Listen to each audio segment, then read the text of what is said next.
everybody. Thank you for joining. If you guys don't know, tonight we're going to be talking about shame, our relationship with shame, how it shows up in our lives, and the impact it has on our psyche, our relationships, our thoughts, our patterns, our behavior, and whatnot. For those of you who don't know me, my name is Tisa, and I like to cultivate spaces for love and growth and healing, and sharing stories through writing, having conversations like these, and then also coaching. Sherry and Travis, you want to say hi, introduce yourselves? Hi, my name is Sherry. I am a therapist and writer. Similar, that's how me and Tisa met and connected. Hi, guys. Through a shared love of connecting and healing and kind of wanting to share your story and be more vulnerable and transparent as a way to kind of help and model healing for our community. Trav? Hello, my name is Travis, and I'm king of the trolls. I love it every time you introduce yourself, Travis. Thank you. Travis is the person that keeps these conversations going for real. He's the life of the party. he's the male voice on all these conversations. I'm representing all the toxic men everywhere. Oh my God. That's So. right. That's No, right. he's not. No, he's not.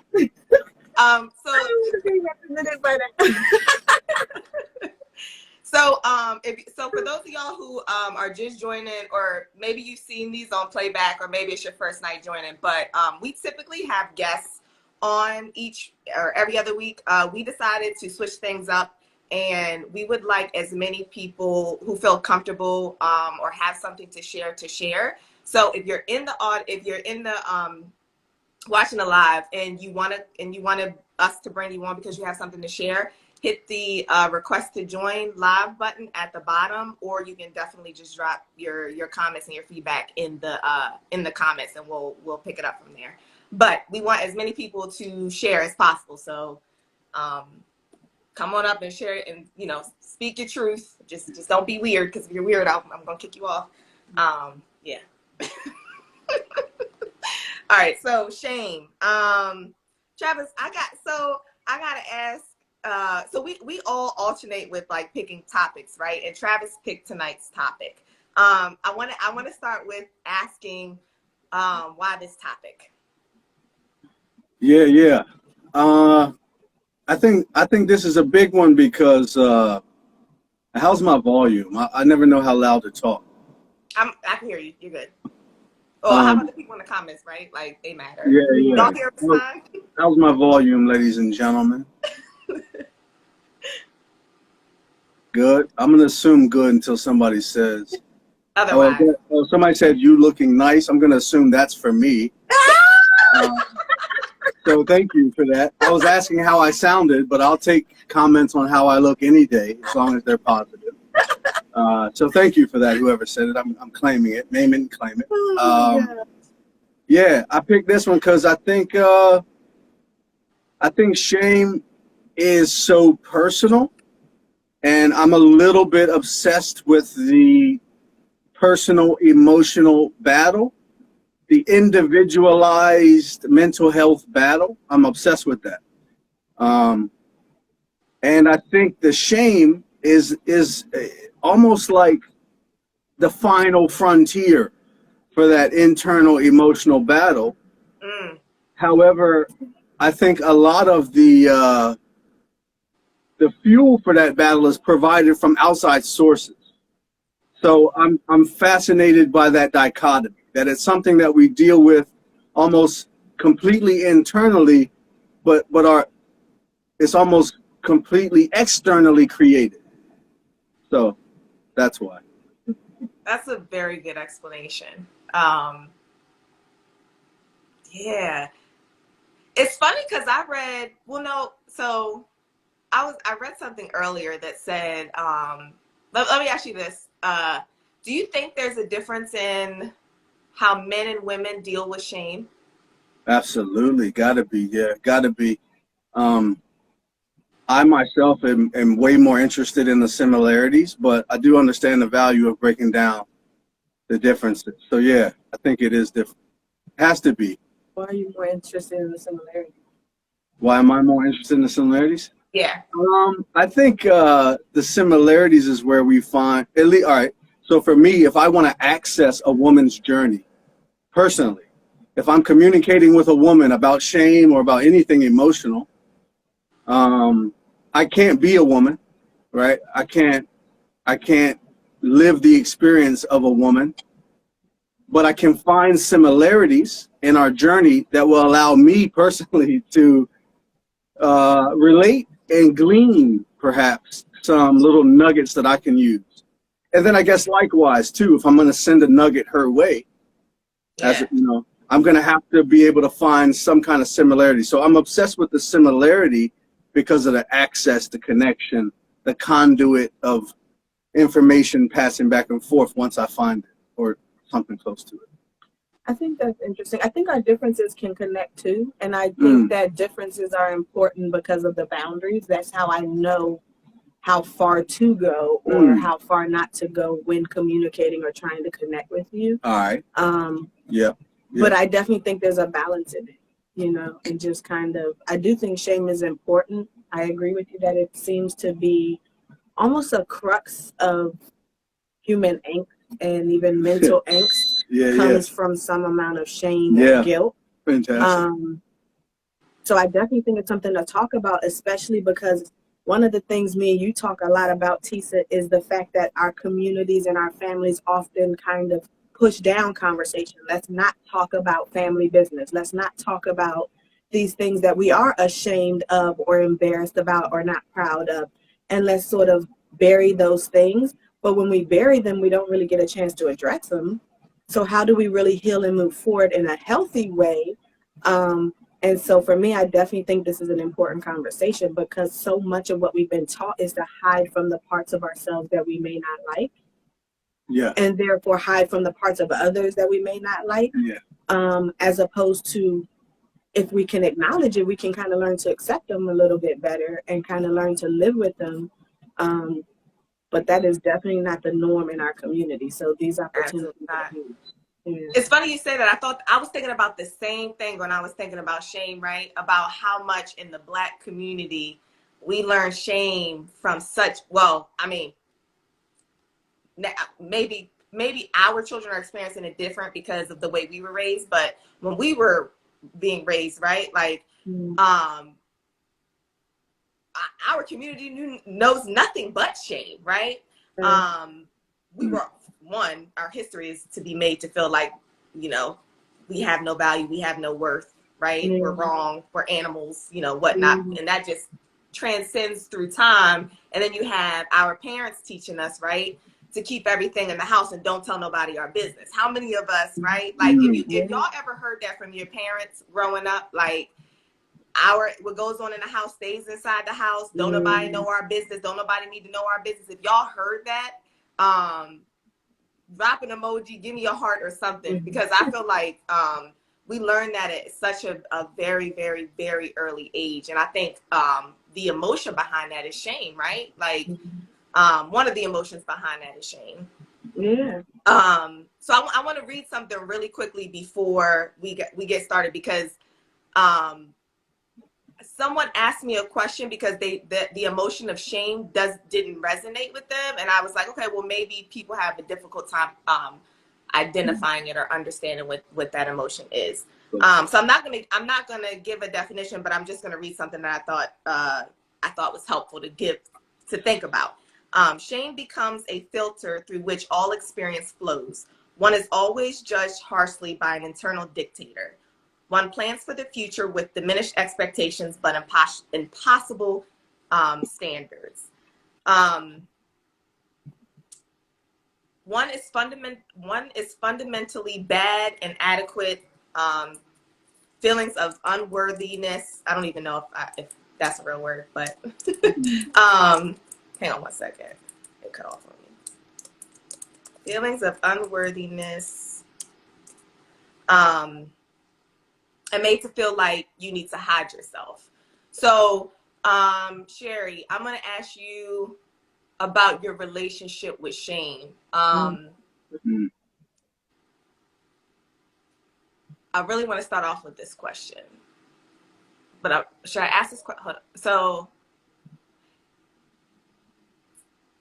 tell me about your relationship with shame when you were younger. Ooh, Mm. when I was younger. Yeah, So I I want have to say pre. I know we've always been inquisitive and like knowledgeable, but like pre being aware maybe that it was shame or knowing what to do with it, right? Mm. that's interesting. Yeah. Um, I feel like I definitely have a deep personal relationship with shame. Whether professionally or personally, I definitely have a relationship with shame. Um, for me, I look at guilt as sort of Mm. not being proud of something I've done, and shame being not proud of myself. So for Cool. me, that's honestly something I still struggle with. I think shame is deeply rooted in childhood experiences and trauma, but in particular for me, it was never feeling good enough because everything I did was criticized, on top of already living in a traumatic household that I was trying to navigate stuff that children shouldn't even have to try to navigate, right? So like you're already stretched well beyond your limits and you're coping at the best of your ability, but nothing you're doing is good enough. And then it's criticized on top of that. It just creates a feeling of like, I'm not good enough. Nothing I do is good enough. Nothing I do is worthy enough. I'm not worthy. I'm not lovable. I'm not valuable. And therefore, it creates almost not even. So, for me in particular, and this is something me and Travis have talked about a lot, where the trauma was obviously initial. Yeah. So for trauma, a lot of times there's a secondary trauma where you realize how traumatic the trauma was, or you realize how deep the issues go. Yeah. And so it was really probably in our teenage years, because that's when our family started. That's when we got married. That's when like I'm starting to get pushed even beyond myself. Like now it's no longer just dealing with my stuff. Now I'm dealing with the kids. Now I'm dealing with him. And it was a recognition of how much I didn't consider myself, like at Mm. all. Like how much I put others beyond me, like how much I would extend myself beyond what I could do to try to please others, to try to get validation from them, to try to get acceptance or likes or whatever, to the point of my own detriment, like to the point of my own wanting to harm myself, wanting to hurt myself, actually trying to harm myself and trying to kill myself. And I think it was almost like awakening to realize literally nothing I could do is going to make everyone happy. Mm. Nothing Mm-hmm. I'm going to do. Because I tried. But it's like no matter what you do, someone's going to have something to say. Someone's going to have something they disagree with. So I had to get more grounded in what I felt for myself, not based on like what my parents said or what the church said or what like others said, but like, why is that meaningful to you? Why is that connecting to you? Or does it connect to you at all? Yeah. Mm-hmm. So would you say that I think there's a would you say that your I'm gonna call it you trying to make everybody happy, right? That characteristic that you developed earlier on, would you say one of the root causes of that was shame? Mm. Mm-hmm. Mm. That's interesting. I don't know if I would say the root cause was shame. I Maybe think motivation. my shame was that I couldn't do it. Okay. Yeah. My shame was that I couldn't accomplish it, right? Like I didn't Accomplish what? recognize to keep the peace. Whatever people were expecting of me, right? Like I was Yeah. too young to really realize like why was I doing it? I wanted their love. Yeah. I wanted their acceptance, Yeah. right? And there's this idea in society that like your parents are gonna love you if no one else loves you, right? So for me, I wasn't getting that love, so it felt like something's wrong with me. So let me work harder. Something's wrong with me. Let me work harder. Something's wrong with me. Let me work harder. And then it was at some point like, okay, I'm working as much as I can. I'm doing everything. Maybe it's not just something that's wrong with me. And so I guess there is the shame in that, but I think it was like really thinking I could change, like, or really thinking I could do something to be lovable or to be approved of by others. And it was like that's an impossible feat. Absolutely. Okay, I'm gonna stay here, and then I'm gonna stay at this area, and then I'm gonna go to Travis. If shame had a voice of its own, which person in your life would it sound most familiar to? Most similar? Ooh, hey. A person, not myself. Not yourself. Not yourself. That can be my answer. My personal shame or just shame in general? No, your personal My personal shame. Whose voice would it be?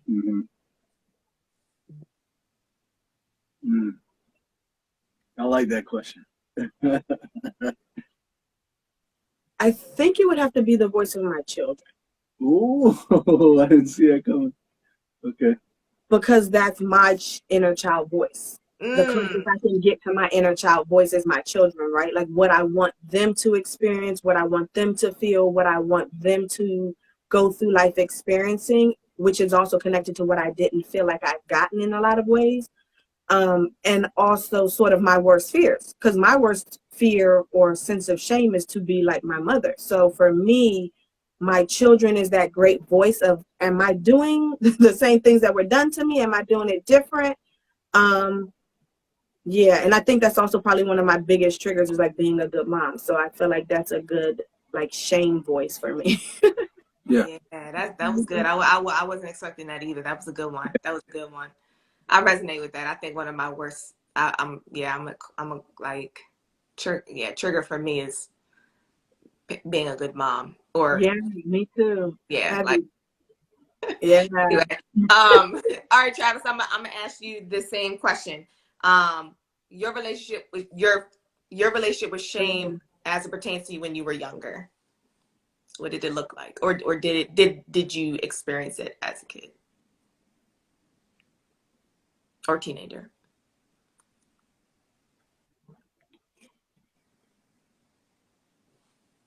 And while Travis is thinking, if you guys are joining and you want to join in the conversation or you want to share your perspective, hit the little camera button or recorder button with the plus sign on it, and we'll bring you up on live, or you can just share your feedback in the comments. But we want as many people to join in on the conversation as possible, so don't be shy. All right, I got something. It's decent. It's not the best. Sherry's answer was so good. I have to follow that up. We're not diminishing anybody's experience I here. know, but you made the main event go first, and now here I am. Okay. Because I always lead with you. I always start with you. I know. But she just smashed it. Okay.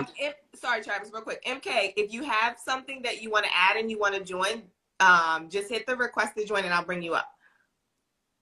How many times you gotta tell y'all niggas, man? Yeah. Don't scare them away, Travis. Wait. Okay, sorry. All right, sorry. Okay. All right. And don't say I ain't got no finesse. That was you right there. It's because I think it's a man, so I don't mind speaking like that. Derek said body shame. Derek said yours is body shame. Oh wait, I hope he was implying that, or is he talking about himself? Oh. Wait a minute, ladies and gentlemen. Wait, stop the presses. Stop the music. Wait a minute. Is Derek saying mine is body shame? I don't know if he was talking about himself or if he was putting that on you. I assumed he meant you. I mean, he's right in a way, but that's not what I was gonna say, and I'm very uncomfortable that he's bringing up my insecurities. No, he said he's not talking about you. Okay.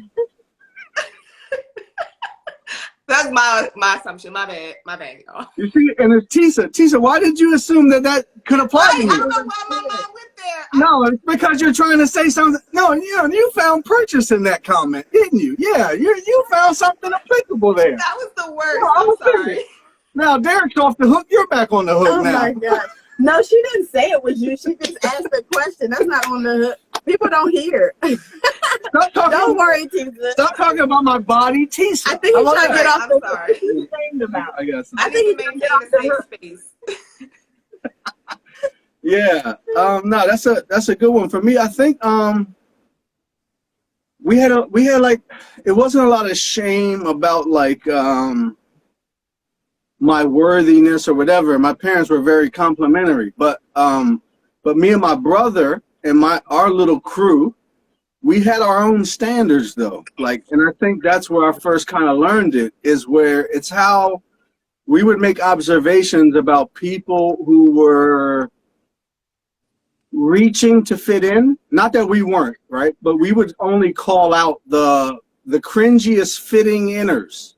And so since we have made so many statements making fun of people trying to fit in or basically going against their own little code to fit in with the group and sacrificing something, since we made so many comments about that from other people growing up, it was the highlight of what we would clown each other on if it happened. And if you got hit with one of those from inside the group, that one of us observed you being one of those fuck boys or fit in guys, it's a light up moment. It's a light up moment on the spot. And when I talk to my brother and my little white brother now, it's like, I can see that I started that culture, which I feel a little bit bad for, because they feel very criticized by that kind of psychological criticism about how you're moving socially. But that's where my biggest shame came from. Anytime I left my zone, left my place to either with a girl or with a social group and try to fit in a way that didn't even sit right with how we moved, that's when I felt shame early as a kid. And it was challenging. That was challenging for us. Okay. So my next question would be, if shame had a voice, whose voice would it be? Yeah. Yeah. Okay. I'm probably gonna say her. Yeah, I'm probably gonna say her, right? Yeah, because somehow, and I'm still kind of trying to figure this out, to be honest, because I consider myself quite logical. I'm trying to understand the way I feel and people are moving around. Emotions are real, but I don't spend a ton of time in those things. So I'm Morgan Freeman. yeah. Oh, okay. Yeah, I just feel like she's got some kind of influence and power over me that I don't love it. I gotta be honest. I don't love it. But it's powerful enough that the comments from her make me step back for a second. Like, and even if I disagree with her, it doesn't really matter, because I know something is being exported or emoted by me that's not landing right. And she's my best, like, Geiger counter, if you will. If we were in Chernobyl or some nuclear waste facility, the Geiger counter is your lifesaver. And so she's my Geiger. She's my canary in the mine. She lets me know first when Big Rizzy might be putting out poisons. So in general, I think if I'm off, she feels it first. So that's probably the voice I feel. Yeah. He cleaned it up. He did. No, that's how it makes No, it. but yeah, I know, and that's okay too. But if you're also, and I'm not saying you didn't mean it for sure, because that's our mature voice, but that's also that I was probably the first most critical person. Oh yeah, for sure. True. Yeah. Like yeah, you yeah. just said, his parents were very loving and very Yeah, validating. yeah. So coming from that into a marriage, Yeah. I'm the most critical person Yeah. he's experienced. Yeah. Right? So it's like that's a What do you mean I'm not great? Exactly. Yeah, right? exactly, Like, exactly. everything I'm doing, what do you mean? Exactly. So it was like it's both, and yes, for sure. Yeah, like, that's true. I think we balance each other, but yeah, You established yourself as a dickhead early in our marriage, and then yes, I respected it since. I did. Good up. Absolutely. But I love that too, because that's true, first of all. And I think that's important for people to know and see, right? Like, and I also think, even for what we're saying with parents, I wasn't trying to be overly critical. Our parents aren't necessarily trying to be overly critical. Still is. So it's all about calling a spade, because that's also how you identify what went wrong to change it and to adapt. It doesn't make you in and of who you are as a whole person a horrible person because you did something bad or because you did something that another person doesn't like or doesn't feel good about. It doesn't have to be your entire identity. So you can acknowledge, oh, okay, that bothered you. Let me recognize that, take that in, and see if I can adjust. Yeah, I wasn't doing that early, but yeah. No, not at all. Maybe No, now. No. Yeah, before I was just kind of like, you seem like an enemy, is what I was thinking before. Like, why are you against me? That's a lot in couples, so yeah. That's how I felt. Why are you against me? For no reason. This shit I'm doing, why are you speaking against it? No one does this. I'm lit. You're amazing. Yeah. I do wonder if that is more common for men than not, that like their wife or partner or relationship, girlfriend, whoever, is one of the first people they've experienced that's so critical. Does not necessarily mean they're super critical, but like, is that the first person that was super honest? Because even if you say depends on your life, but your mother, I'm not critical, but I'm honest. But your mother's gonna try to say it in a way that's gonna make you feel good. Yeah. Or like even the kids say that, oh, you're my mom. Yeah. So like, how many relationships do you have before your partner where you felt that type of criticism? Like honest, yeah. Yeah, like honestly addressing things and pointing things out that they feel need to improve or adjust. My squad a little bit, and that was it for me. Your friends. Yeah. Hey Kente. Hey Chris. So I read something earlier that said, so Derek says usually a woman is the first critical person to a man. Interesting. Makes sense. Even before his father? If the father's there. Yeah. Why is that for a man? Derek, why do you say that? He needs to come on. Don't address him. Don't address his ass till he joins.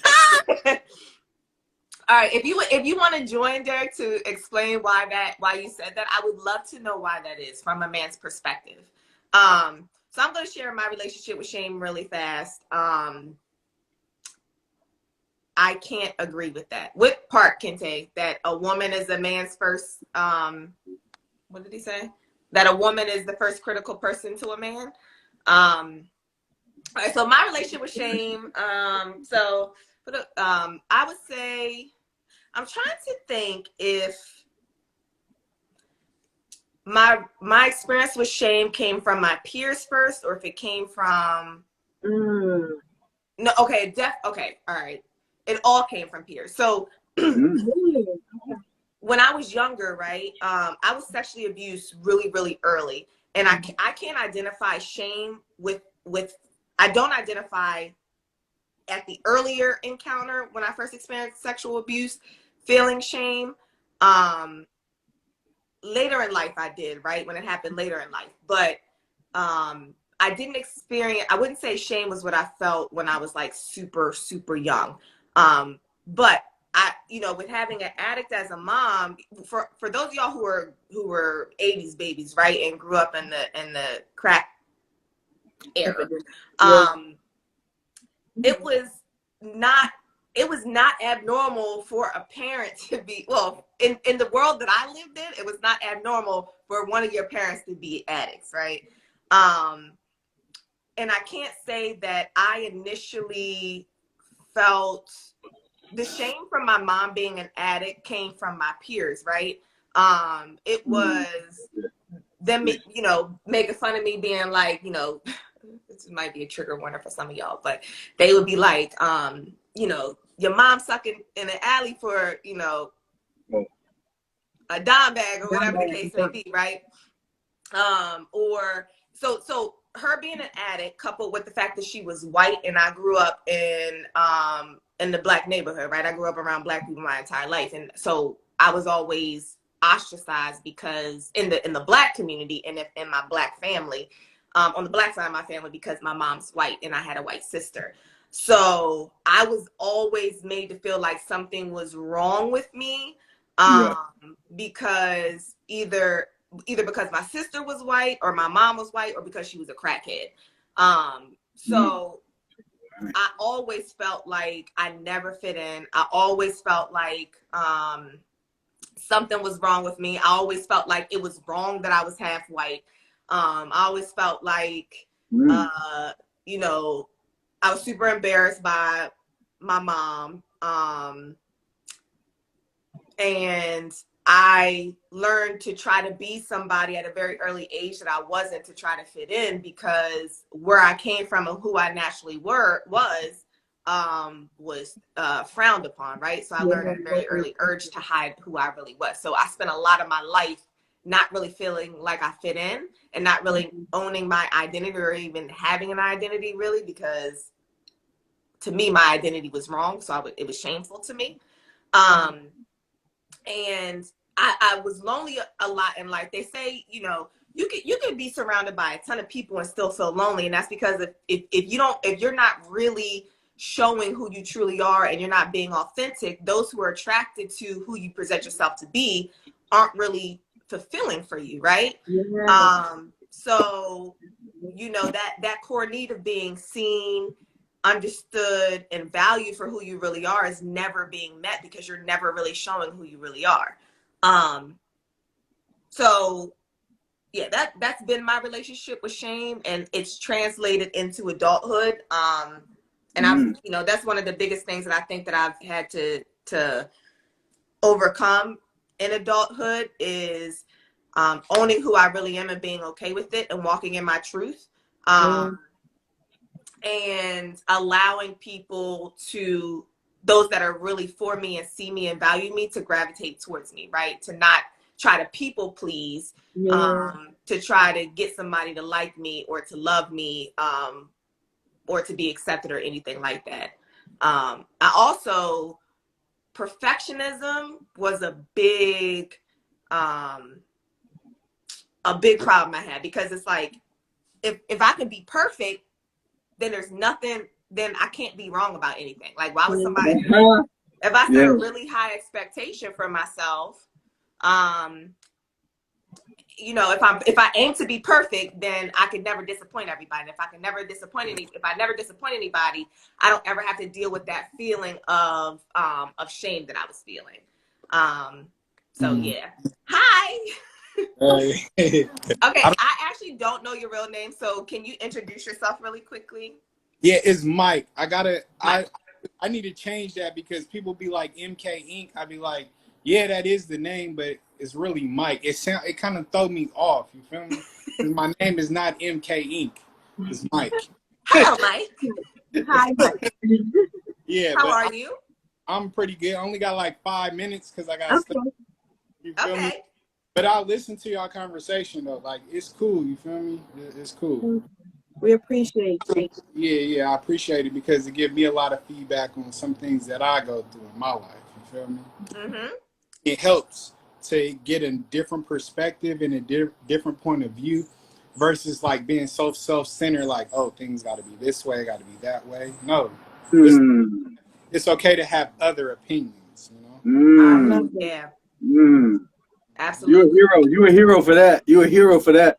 Because that shit is hard right there. Like, even to open your mind up to what else another nigga got to say, you got to have a certain amount of confidence or a certain amount of strength in your own feet and where you standing at to even let another nigga in your ear. You feel what I mean? So that you're a hero for that. Well, all depends on your state of mind too, because I'm a networking type of person. So I don't have no choice. I make money off of talking to people, men, women. You know, they got to be over the age of 21 because I'm a tattoo artist. So I just deal with all type of people, you know.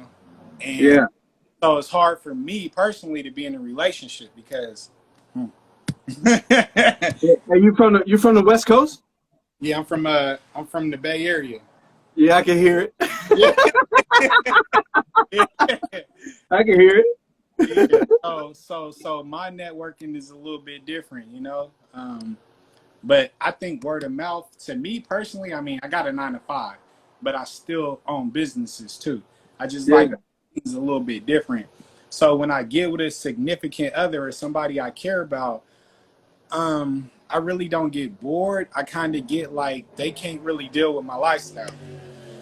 Hey, Tisa, hit him with this couple. Hit him with a shame question. Let's get his Yeah, opinion on this. yeah. So I want to know. I would love to know how does shame show up in your life? Does shame? No. How Shame? does shame show up? Shame show up in your life today? What is shame? Like SHAME, whatever, shame? Yeah, that one. Absolutely. That one. Shit, I don't know. The only shame you can bring is upon yourself, you know, because I'm responsible for my own happiness. I can't make nobody else happy but me. So shame, nah, ain't no shame over here. Not today. But if I go out and I do something, um, and I call shame upon myself, then that's different. But as far as like how, I don't know. I'm keeping my appointments. I'm keeping my schedule. Only thing shame is when I gotta call the next person and be like, "Hey, I got to schedule an appointment a little bit later." That's a little bit embarrassing to me because these people pay me and then I got to schedule them out. So I don't know about the word shame right now. I don't have none. You don't have it. You okay? Okay. Um. So there's no secret I that you had, keep. I had some things that I'm shameful for, yes. Okay. But yeah, that's a big difference. Okay. Uh-huh. You have things that you're still shameful for today, or that you were shameful for at one point in time. Yeah, at one point in time. Okay. Mm-hmm.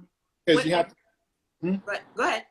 you have to forgive yourself first, you know? Hey, give us one. Stop talking so vague, dog. You done joined the joint. Yeah, Talk we your like to shit, get dog. deep, and you try to really be What you surface. ashamed about? Stop talking vague, man. You gotta, you have to forgive yourself no Well, matter true. What? But before you got there, right? Before you got there, tell us something that you were shameful for. not knowing, not Oh, educating, that's a good one. not knowing. You feel Mm, that That's a could put good you on the back burner because it could waste a lot of your time. one. And mm. once you notice your time is more valuable, you'll stop playing with people, and then you don't want nobody to play with you. And then you take your life more serious, and then you be very, very picky with who you choose to keep your energy around. Is Yeah, you go run your business, or you go let these people run your life? I like that. I like that. I like that. I think that's a good one. Not knowing is a huge area of So shameful. why would that be shameful to you, Mike? For instance, like it's a lot of stuff you can't know till you go through it once or twice, right? Right. So Yeah, absolutely. why do you think that you feel shame about not knowing? I would think, and I don't know you, but just going man to man, I would say you would feel more shame about something you've been known, but you go back to over and over because you've been known versus something you don't know. How could you? That's not really on you. This is life, right? Because that's now that's a choice. Okay, so look. Now, okay, like let's say like you over there, you with your woman, right? I Yeah. have something that I care about with. Okay, temptations is always there, but I love Okay. this person. I care about this person. She been here for me. I've been here. I'm not about to step out on her. I'm 33 years old. I don't need to step out no more. I'm done with that. You feel me? So why would I go and lose somebody and keep on trying to gain? Ain't nothing gonna satisfy the soul in this life. So once you be satisfied and content and be happy with what you do, ain't no need to go chase. And then some and sometimes you can find yourself being more happy being alone. Because if you can't be happy being alone, you ain't gonna be happy with nobody. Amen. Absolutely. Amen. I Amen. agree with that. Amen. Absolutely. I'm Yes. telling you, Absolutely. real. Yes. And that takes discipline, and it takes a lot of you know soul searching, and finding yourself. Don't go try to find yourself in others. That ain't gonna never happen because people gonna let you down. Absolutely. That's true. And you keep yourself up. Family members let you down, friends, shit, your kids let you down, shit. but that's a different story. But not to get off on another subject, but being let down, right, happens. But we talk about it, and I hate that we talk about it like it's just like a thing, like it's easily accepted. You could be as woke as you want to be, as deep as you want to be, as self-aware as you want to be. Knowing that people let you down and it happening are two very different things. And when people let you down that you care about, you still got to work through that. Like, it's not some easy thing that could just roll off your back or roll off our back because we're aware, right, that we know that people have the potential to hurt us. Yeah, we know that, right? But actually working through that is a very different thing. So when someone that you care about and that you love disappoints you and hurts you, how do you work through that?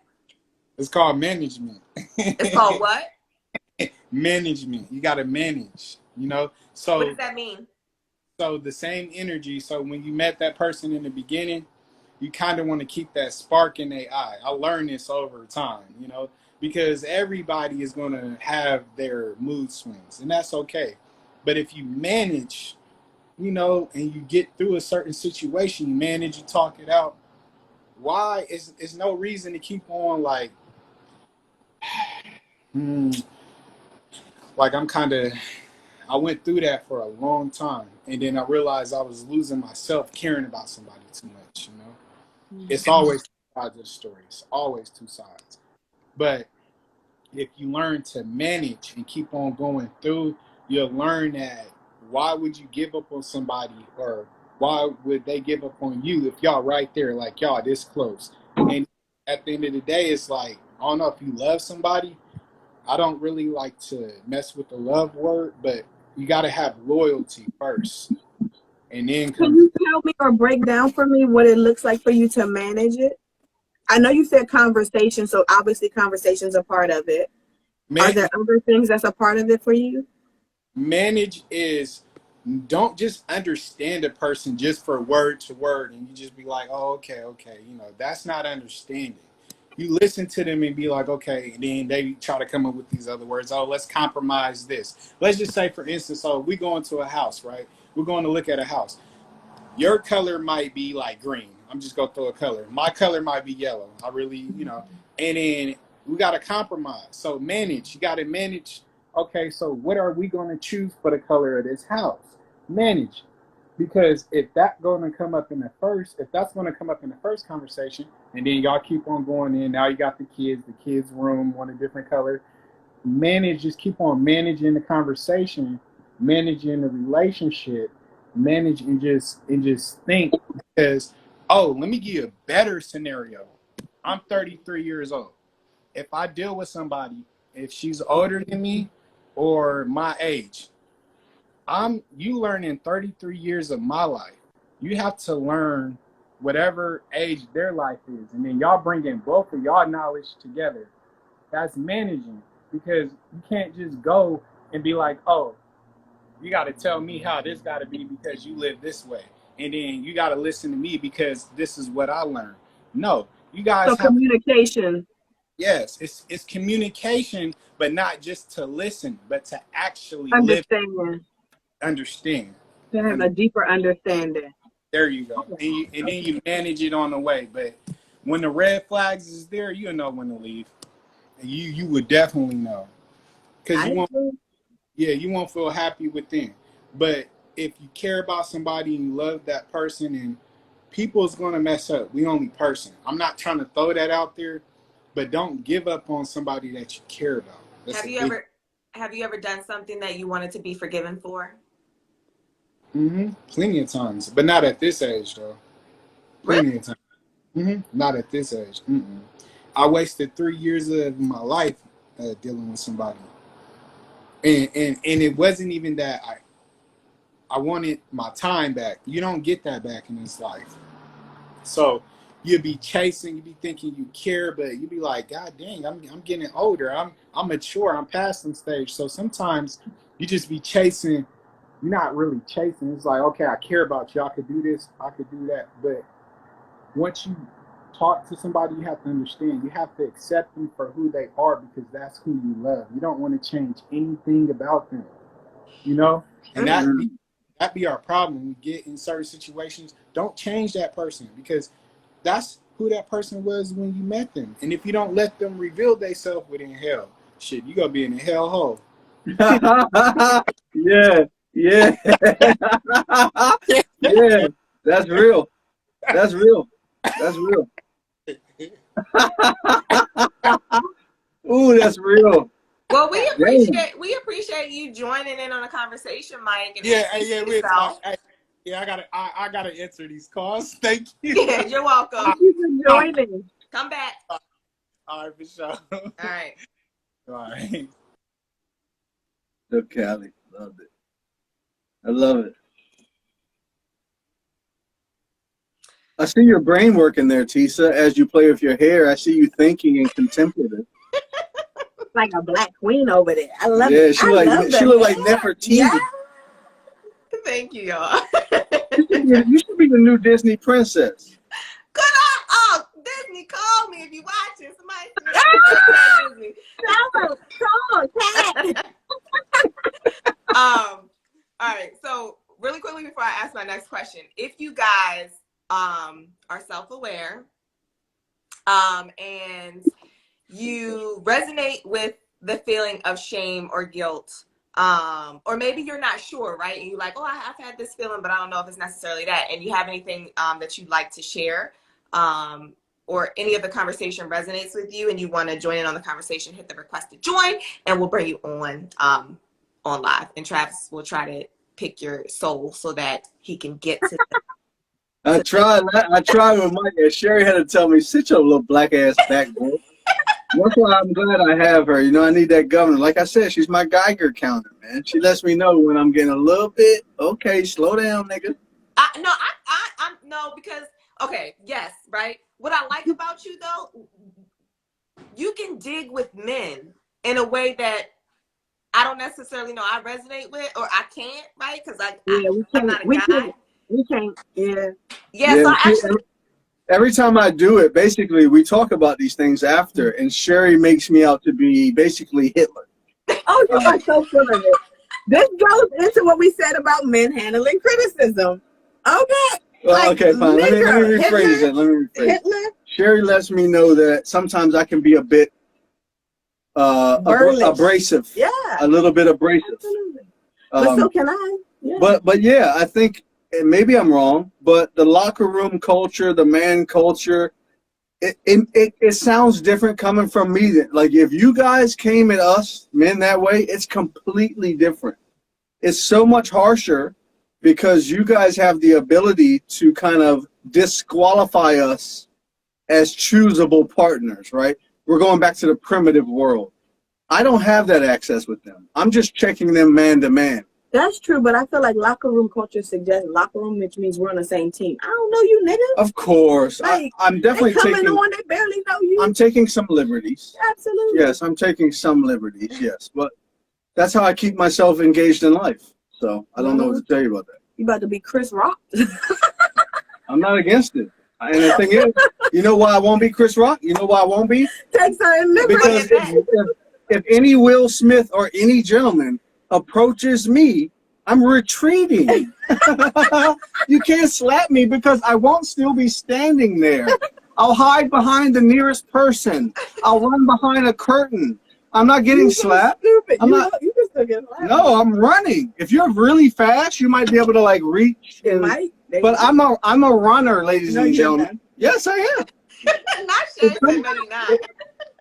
What? When's the last time you ran? I've never been approached with a slap. I'm just telling you, if somebody comes at me with slap energy, I'm out of there. How could you be a runner if you don't know the last time you ran? I'm just telling you what my code feels like inside. He said, I'm black. I know how to run.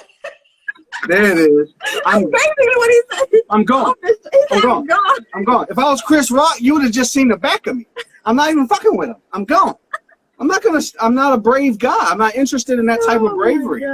Not at all.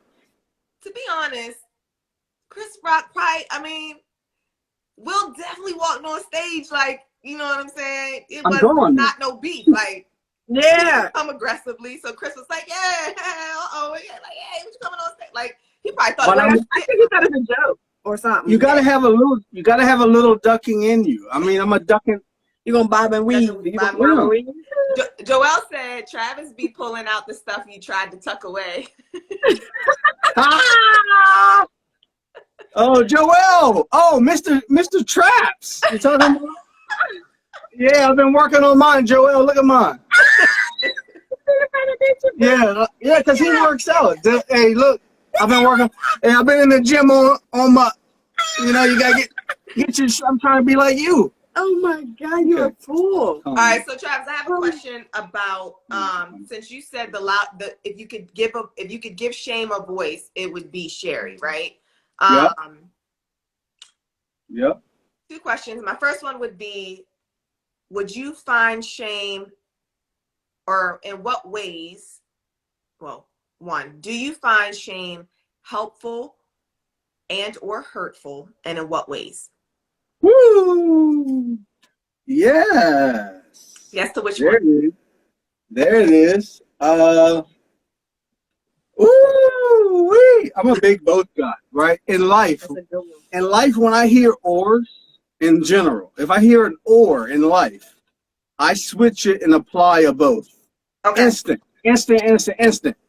Because both always exist. I'll be honest that I might not be able to find the evidence of both, but I believe both are always existing. So the way that I find shame helpful, I guess I'll start with helpful. Okay. Shame is helpful if it's your own, if you pulled it out of your own personal toolbox. If you personally went in your own toolbox and pulled shame out, I will agree with it. And what I mean by that is, I've been meaning to do more stretching because my body's tight as a motherfucker, man. I don't do a lot of stretching, I'll be honest. I can't touch my toes barely without a little grunt. So I've been working on that. But I haven't been doing it as frequently as I want, as much as Sherry does. So I have a little shame about that. And that shame motivates me to get on that shit. Because I know I set in my mind to do it. And I've been letting the ebbs and flows of life make me not do it. That's a very light example. Okay. But I think it applies. Yeah. So that's when I think shame is helpful. Now, when I think shame is hurtful is when you pull it out of somebody else's toolbox and apply it to your life. As if somebody told you, this is what a good mother does and you're not doing it. This is what a good father does. This is what a good Christian does.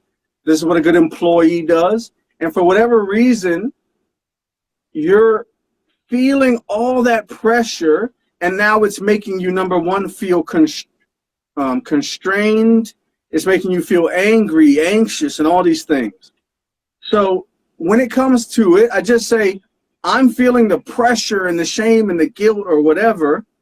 Just analyze, do you agree with it? That's what I ask for myself. Okay. Look at the source of it. And I'll give you an example. My money is not fantastic, right? So oftentimes I feel shame around my financial situation. And then I look back and realize, well, I'm trying to follow the marks of what the ideals in society say around saving, nest egg, responsibility, and these things. And those are the marks I am definitely missing. But in my own life, I know I'm putting full efforts into balancing fiduciary responsibility in my own house, and then also, you know, trying to make sure my family is living and trying to pay bills. I know I'm maxing out, but now I have to analyze, well, then how come you still feel so much shame? It's because there's a peak, there is an arrival point, there's a milestone, there's some sort of standard or facade that I'm reaching for, that I've heard about, that I'm missing. And so that's the thing I need to wrestle with and let go of. It's not the actual feelings around it. It's where I got them from and how come I'm ingesting them so deeply. Yeah. Why am I digesting them so deeply? That's a great question to ask yourself. I like that ending. Yeah, unpack that. Okay, Sherry, same question. What was the question? Yeah, well, I forgot to. Do you find shame helpful and or hurtful, and in what ways? Yeah, so I guess I'm similar to Travis. So I like to call it false guilt, meaning like if I feel guilty about something that you don't agree with, that I don't agree with, I consider that more false guilt. And I feel like that's where the shame and the pain comes from. I definitely think it's painful and helpful, both, right? Because I think sort of like a yin and yang, right? You can't have light without dark. Mm-hmm. You can't have pain without pleasure, right? I don't even know what pleasure is or what a good day is until I look at what my bad days were like, right? So I have something to kind of compare them to. So I feel like a lot of that goes together and gives you what we call perspective, right? So similar to you, like I laugh a lot of times with Travis about my own childhood experience because there's so much pain and shame in it. To the point where like even sometimes when me and the kids are talking, they may ask me a question. It's to the point now where they're like, don't even tell us. Like, we know it's trash, we know it was crap, like don't even tell us about it. And it's almost like what you said, whether it's family, whether it's peers, whether it was different situations, there was so much pain and shame that I think it pushed me into freedom. Yeah. And it kind of pushed me into the recognition that because you're constantly striving for this thing, like you said, perfection, that you cannot achieve, it allows you to also release it. It also allows you to let that idea go. And for me, that's been very freeing. And when I look at people who have not had as much pain early on, they may sometimes still be bound by certain things that I feel freed from because I've experienced so much critique and so much criticism and so much misjudgment or misunderstanding that I now recognize kind of sort of what Travis was saying, the peace and the joy comes from one, not necessarily dismissing or accepting everything that people say, but sitting with it with myself. Does this resonate with my soul? Does this resonate with my idea of who I want to be and who I don't want to be, right? And if it doesn't, the shame or the guilt is acceptable because I didn't maneuver the way I think I should have maneuvered, right? Personal decision. Yeah, Personal. right. It's a Even personal when you check. think that, absolutely, like this whole situation, what we just said with Chris and Will apologize. He is ashamed of his own behavior. Correct. So that lets you know Personal. he didn't identify or want to operate from that place, right? When I think of my personal relationship with shame now, I think that's where a lot of it stems from, right? Not necessarily external, but for me, I still struggle with the idea of perfection. I still struggle with the idea of, like you said, these standards. And especially like as a therapist, there's these standards that you should be calm or this all the time. And to be human is not that, which means I know already moving in, I'm going to miss the mark. I know I'm going to miss the mark because I'm human. And that frustrates even myself, to be honest, because I want to always be loving or always be kind or always be this or that, but that's not going to be the case. So sometimes I miss the mark, and that frustrates me, and I don't like it. But that also pushes me and motivates me to do something different the next time. Even to what we were saying about parenting is why I try so hard to be such a Hang good on one parent. second, Sherry. Hey, Chris, you there's like background noise that's super loud. My bad. I'm watching the Final Four with South Carolina. Thank you. All right, Sherry. I'm sorry. Sherry. My girls are winning right now, so I'm. Hey, you gotta at least give us a score update, then, because I can't watch South it. Carolina's winning 71-59, of course. My girls is killing right now. Oh, you watching the women's game? That's what I'm talking about. Come on, man. You already know what it is. We need more of that. You a hero. We got heroes all night. Oh, thank you, man. I like that. I'm trying to get. But, you know. I'm trying to get more into the. I'm trying to get more into the women's game myself.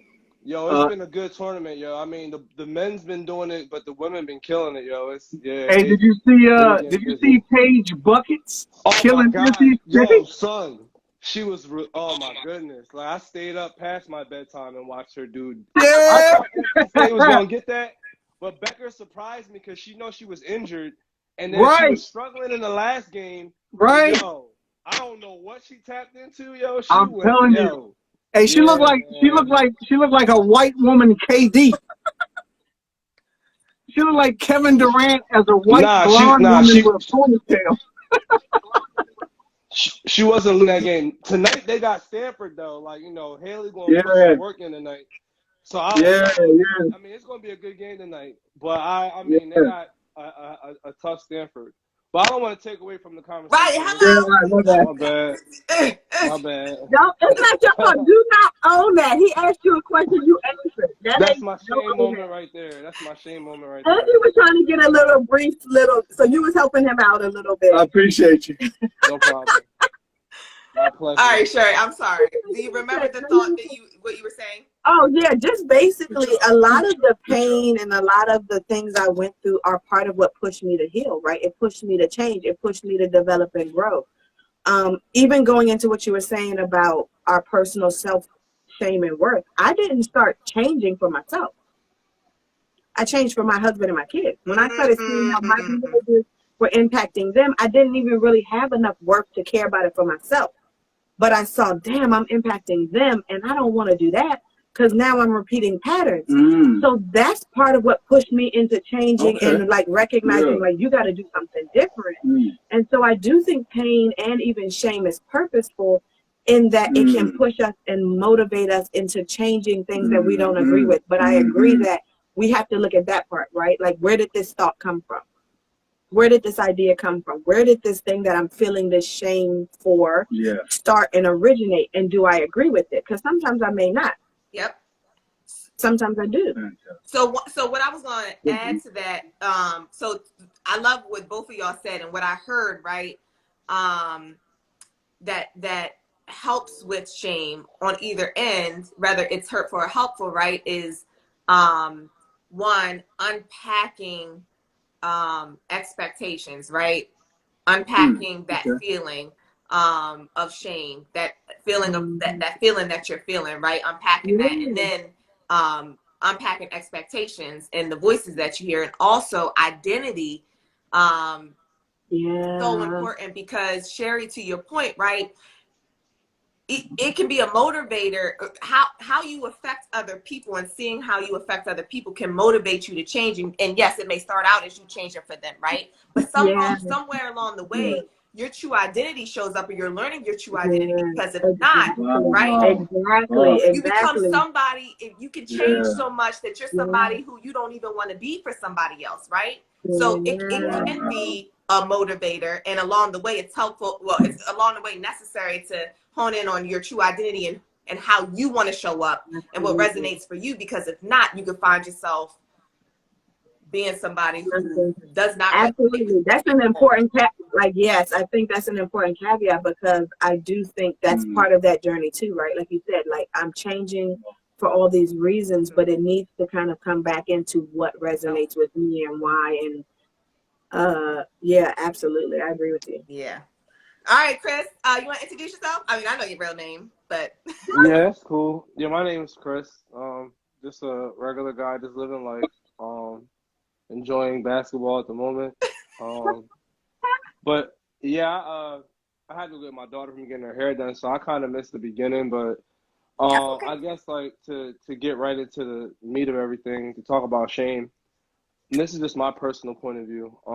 And I've heard, like, everybody's perspective and point of views. But what I would say about shame is a very interesting, intricate thing for me. So, one, I could say that now, being 36 and going through life, that I feel like shame comes with a price tag on what we put on other people's opinion of us and what they show us.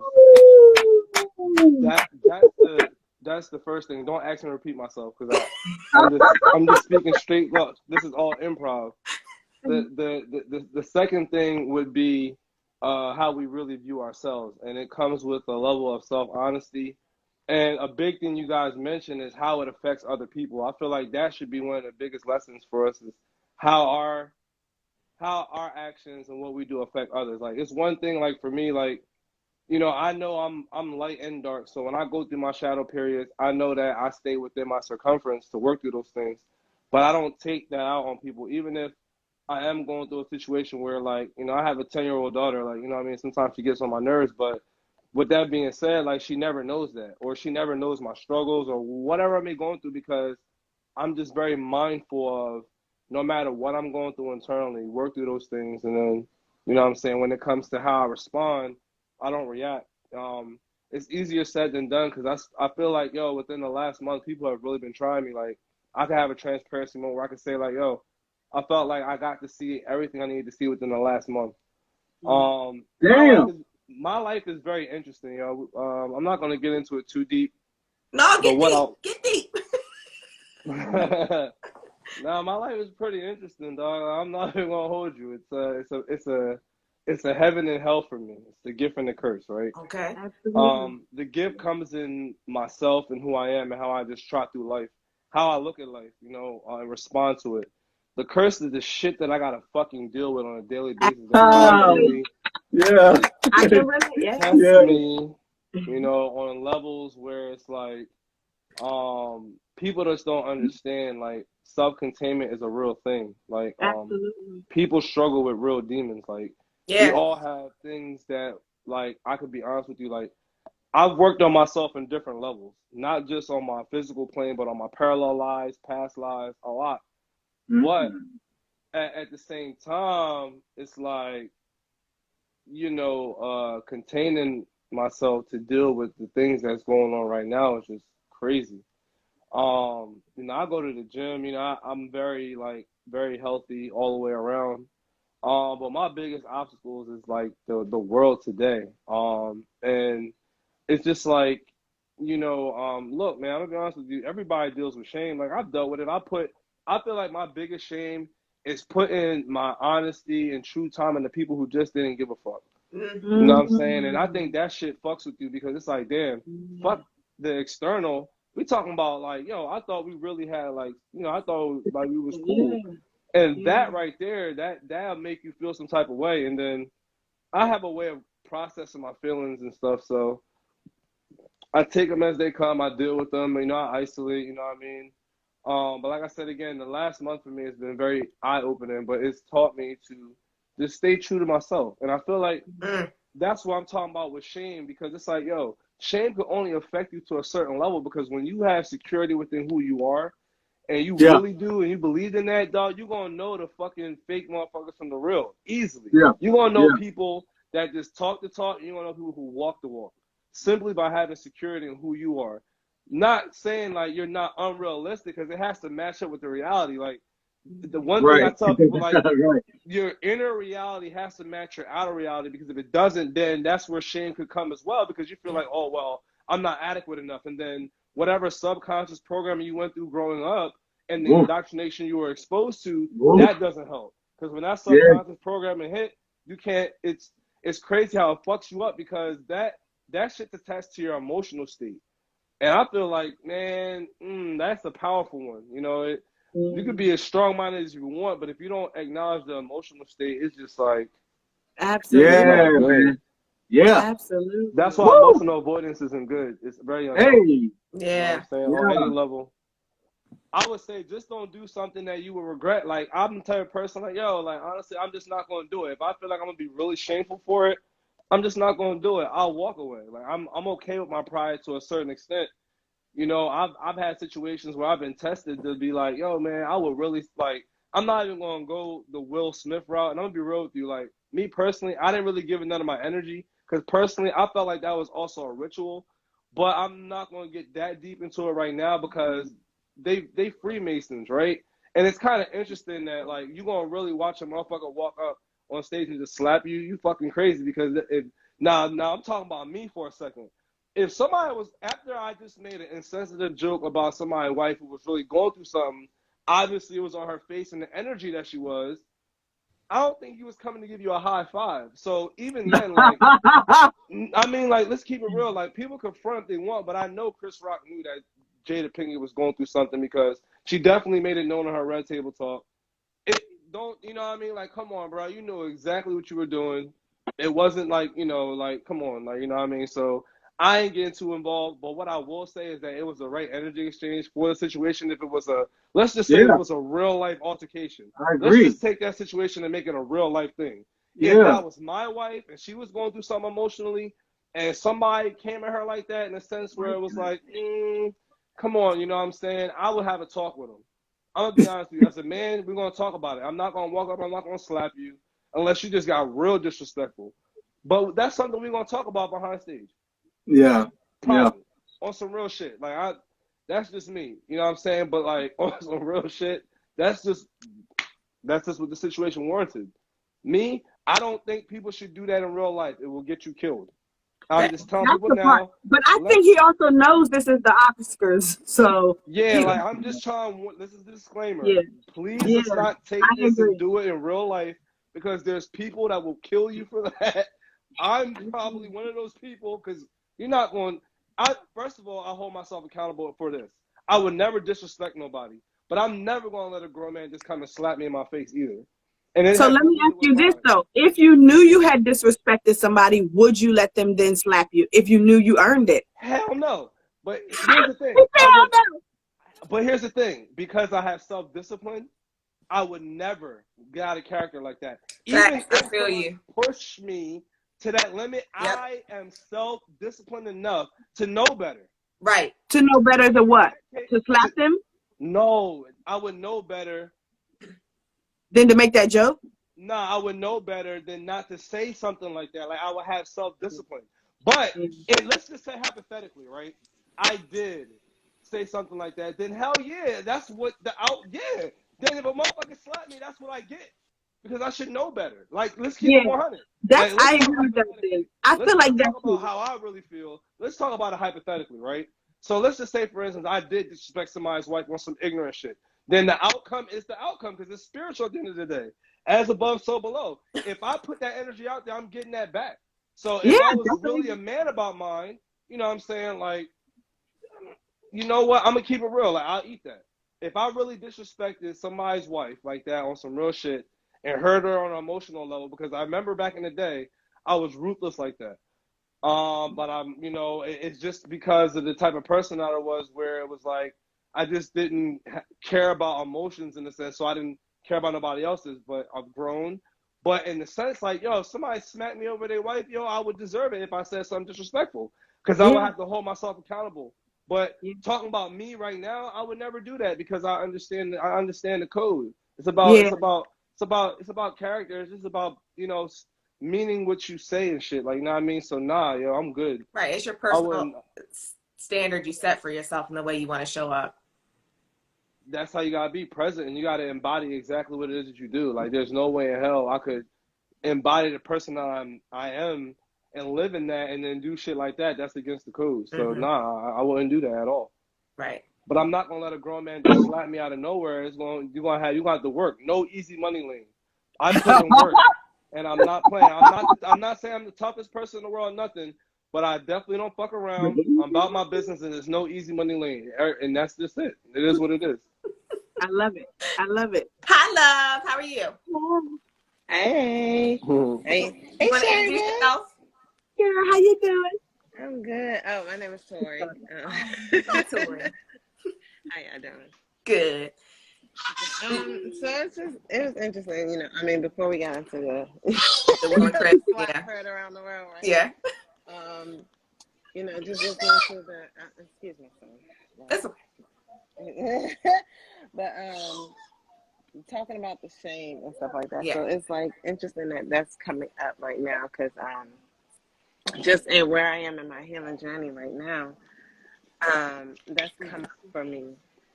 And just how everything is like full circle. My husband passed a few months ago, so I moved back into my grandmother's house.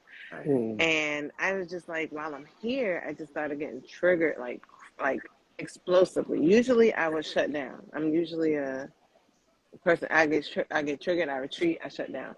But then, like since I've been here, I've been explosive, and so I had to like kind of just like dig deep into that. Like, what is that about? And I'm praying on it, and and it's like God is showing me like this is where it all began. You know what I'm saying? This is the place that you gotta dig deep to get to the healing. So there is what I realized is that I'm a very I didn't realize it was that bad. I'm a very highly sensitive person, very much so. You said you And didn't realize that before? Well, not to that extent because I have been so guarded for Mm-hmm. so many years. Oh, You know what I mean? okay, okay. And the feeling and the family that I'm in are very strong minded, Oh, very yeah, so here I Hmm. yeah, am, hypersensitive child dropped into yes, this I see. strong family. So when I was young, I was heard a lot of crybaby this. What's the crybaby crying Yep. about? Da da da da da. Yep. Going to my room, being sent to my room to cry alone a Mm-hmm. lot.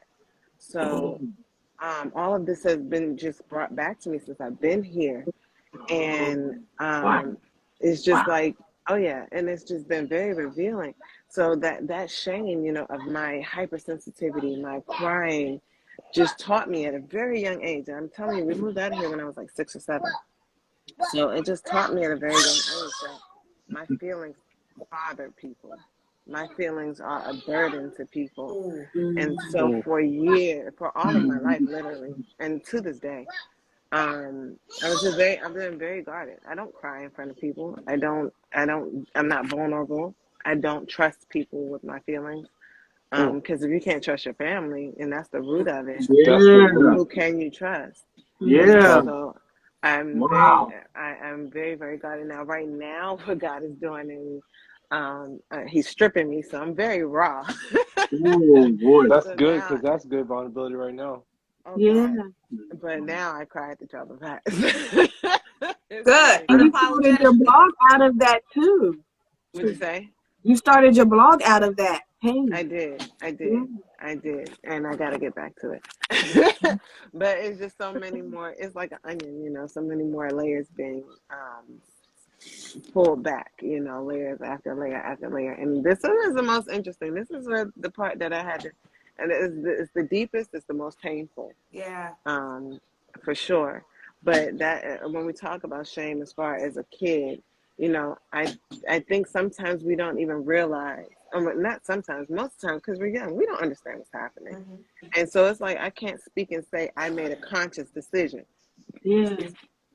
that I'm going to be guarded. I didn't make that decision. I didn't wake up Right, one day right, and say right. I'm going to be guarded and nobody's gonna. No, it's just something that it taught me. Just seeing. Mm-hmm. Oh, my feelings, my crying bothers people. My crying is a burden to people, or it makes people angry. That was Yeah. another thing Yeah. because I've gotten a spanking a couple times for crying. Mm-hmm. If you want something to cry about, Yeah. I'm situation. gonna give you something to cry about. Yeah. And so those things just, taught me. So I've been very, very guarded up and here I am 37 years old. And it's all just like just now. And I say just now, like coming to me. And I thank God because I believe that the way we are created is the thing that's going to be, your purpose in the world. Mm-hmm. Mm-hmm. You know what I'm saying? So Absolutely. my hypersensitivity, my intuition, my hyper intuitiveness is what is going to be needed to Absolutely. do what it is that I'm supposed to do in this world. So I thank God Hmm. for uncovering Absolutely. that. But yeah, I went through a moment where the woman, adult of me, is pissed. You know what I'm saying? When I Oh found yeah, out, I was pissed for the yeah, baby. For the yeah, child, for the young woman who then made decisions, Mm-hmm. yeah. who suffered alone for years, Wow. went through multiple things and suffered and cried alone in the room and Oh told no God. one. To this day, Yeah. may not have told anyone anything. Um, and I love my family. Like they're very good hearted people. They mean well, Yeah. but it's just the way they just all, strongly, very, very strong minded, very, and I'm very different. I don't want to call myself the black sheep, but I'm realizing that I am very different. I was created differently, or I was just put in this place. And obviously I was put in this place for a For a reason. So reason. I thank God for that too, because then the Yeah, generations coming up under us, yeah, um, need to know about healing, need to yeah. know about dealing with these things and being transparent about it. Yeah. I'm very different with my kids. I'm overly affectionate. I'm very transparent. And so I just think, you okay, man? I think that for sure, he's Hey, fine. how old is he? How old is he? He'll be 3 in May. Hey, can I see him, please? Sure. And look at you. Please. He's not gonna look though. But look. Hey, stop crying. Look. Yeah. Can you say hello? Hi. Look. What's up, man? Hi. What's up, Hi. buddy? Hello, friend. Hey, how you doing? Hi, What's his friend. name? What's his name? Elijah. Hi, What's up, Elijah. Elijah? What's up, You're Elijah? like, who gonna say What's up, buddy? How you doing, man? that? Yes. So Thank I you for that. I have a question, Tori. Uh-huh. If I asked Travis and Sherry this earlier, if you could, if you could give shame a A voice, voice. right? Yeah. Whose voice from your past or present? What name would you give it? Whose voice would it be? Whose I voice is would the like? wholeheartedly 100% say my husband. Okay. He being with him started the healing journey. Being with him unearthed things that needed to be addressed. I thought we were just having issues, but it really wasn't. It was really he was triggering the crap Yeah. out of me, right? Mm-hmm. Oh my god, Things that need to get addressed. That's the purpose of healing. triggering the crap out of me, and because we were having issues was the reason that I pursued some kind of therapy. I tried therapy for a minute. I tried life coaching for a minute. And I did that just trying to fix our marital problems, not really knowing that I actually had deep rooted trauma that needed to Wow. be dealt with. Wow. Wow. So when it comes to that voice is definitely my late husband, for sure. So I heard you say also that because of the shame that you expressed when you were a child related to like who you were, right? You being sensitive and emotional, stuff like that. How did that impact your relationships in adulthood? Oh, child, I am completely introverted. I'm not gonna lie to you. Listen, even today, I'm thinking like, Lord, this ain't gonna work.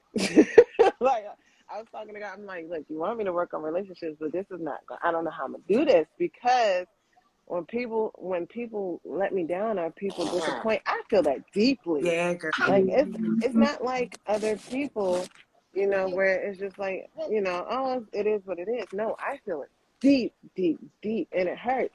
Like I had a situation last night that to some people might not be a major deal, but for me, I was crying all day. Yep. Like, um, unfortunately, one of my friend's fathers passed, and so like I didn't even, I guess I just missed the whole information about the funeral.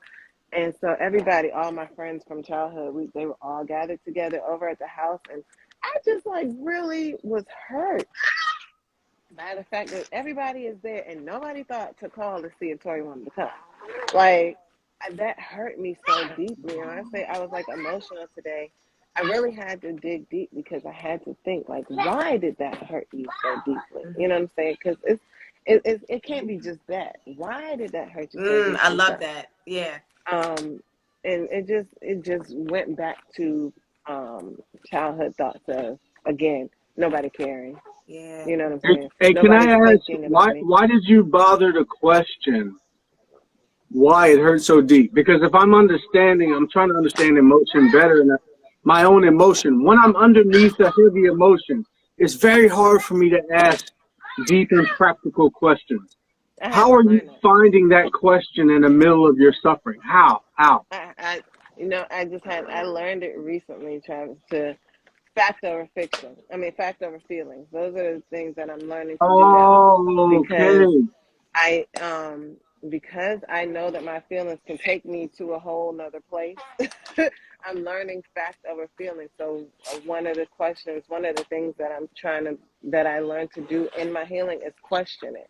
Why do you feel that way? Why is that so deep? So I had to ask that. Why do I feel that? Because it can't be just that. I mean, yeah, that hurt my feelings. It did.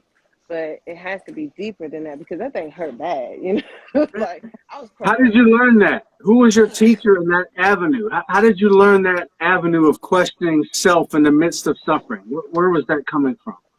You know what? I don't even, to be honest, where it directly came from, I don't know. I've been talking to people for the last 2 years. I've been reading, I've been researching, I've been blogging, I've been praying. Like, Yeah, so I yeah. can't even pinpoint exactly where that came from, but I know when That's I learned it. inspiring. That's Yeah. inspiring to me. Oh, I've got to thank be you, honest sir. with you, because even me, with small things, I can struggle at times to not let life overcome me. And I don't even want to have it for 30 minutes. I don't even want to Right. have it especially if my daughter's talking to me, but I'm overcome in this 30-minute window. I want to give her my 100%. Right. And I'm motivated by your push through. I'm motivated by you finding, and to me, I think it's God. I think it's God that you Absolutely. can find that depth of question in the middle of the suffering. It reminds me of Psalms where I think it's David is asking God, "Search me, O Lord. Yes. Find what bothers you. Find Yeah. and that kind of question is so powerful, and it can only come in suffering. So I'm just going to praise Absolutely. you right now. I don't know Oh, you, Amen. but you inspired me Absolutely. today. Yeah, I thank you for Absolutely. that. appreciate Thank you you for that. guys.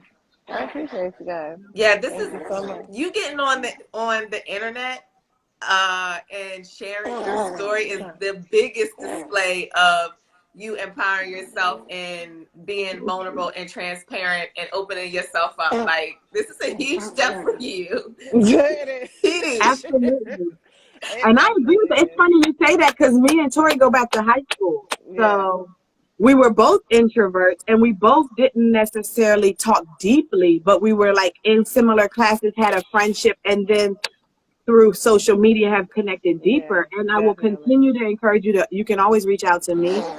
But even for what she's sharing, like when she lost her husband, like that hit me because you don't even know how many days I had bad days. And I go online and I told her, Tori's pushing through. I gotta push through. Yeah.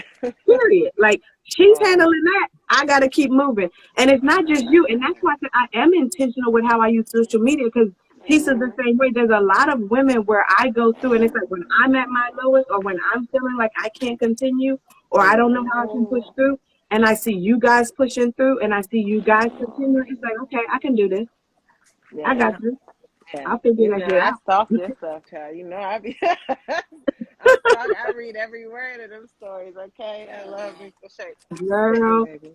I love it though. And honestly, like it goes to what you were saying, babies, for myself, for Oh, whatever yes, sir. reasons, we definitely figure out ways to keep going, Yeah. to Yeah, keep pushing definitely. through. And that's That's part of our resilience because to be honest, we didn't have everything handed to us historically. We didn't.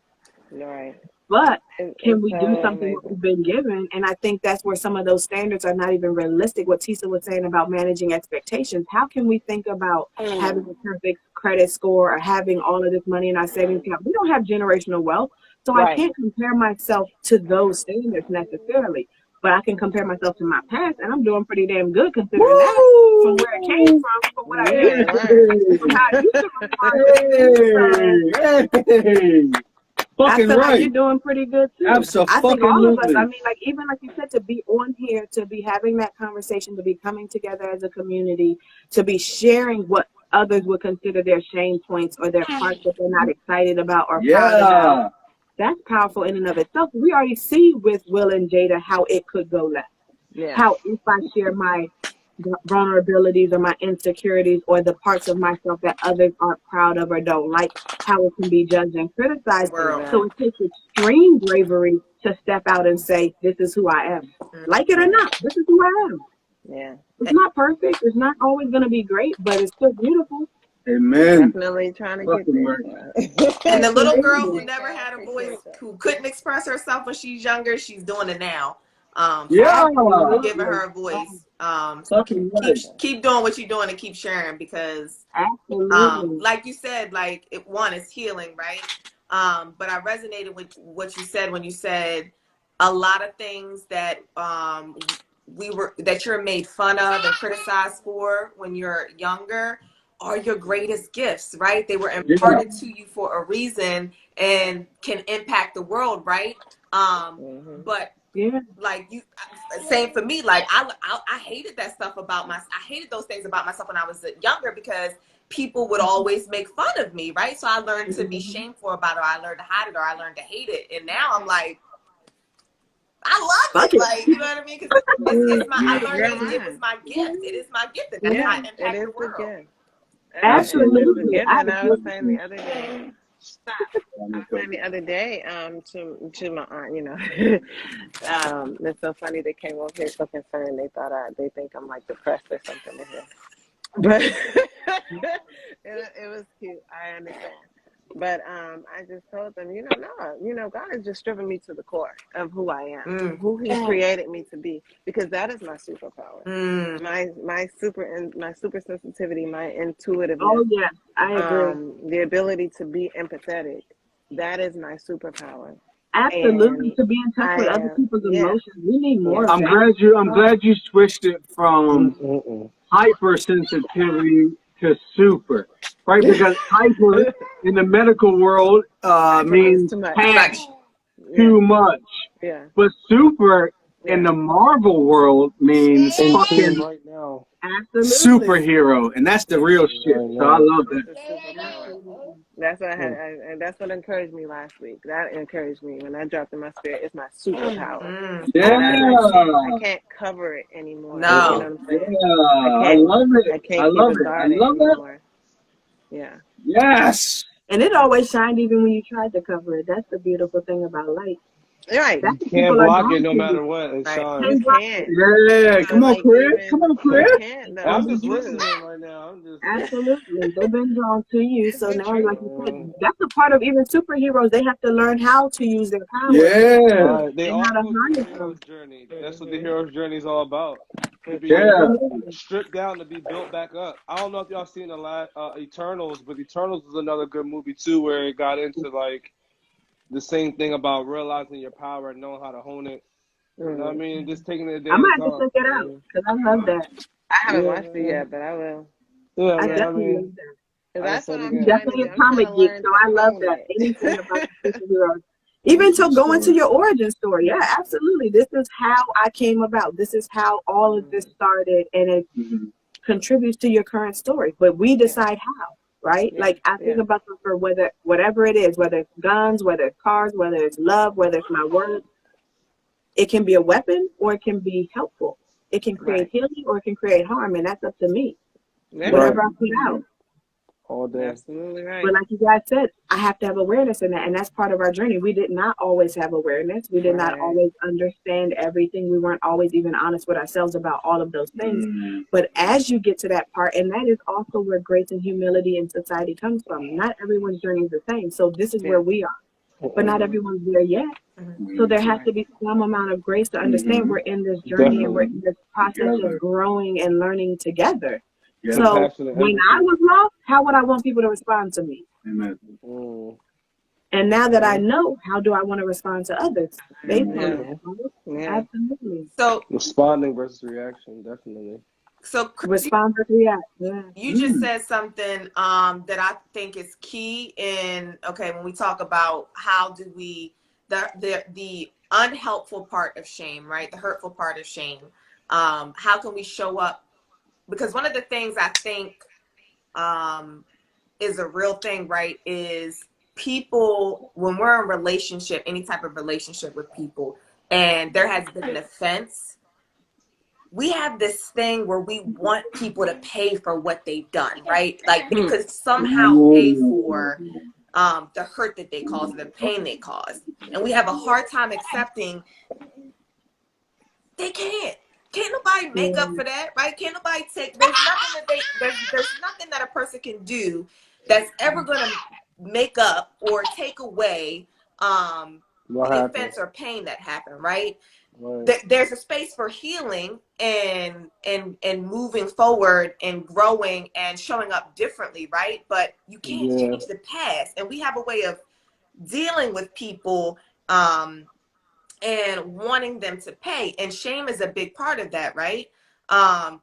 What I mean is when we are in relationship and someone has caused us an offense, and we're constantly trying to make them pay by like always bringing it up, right?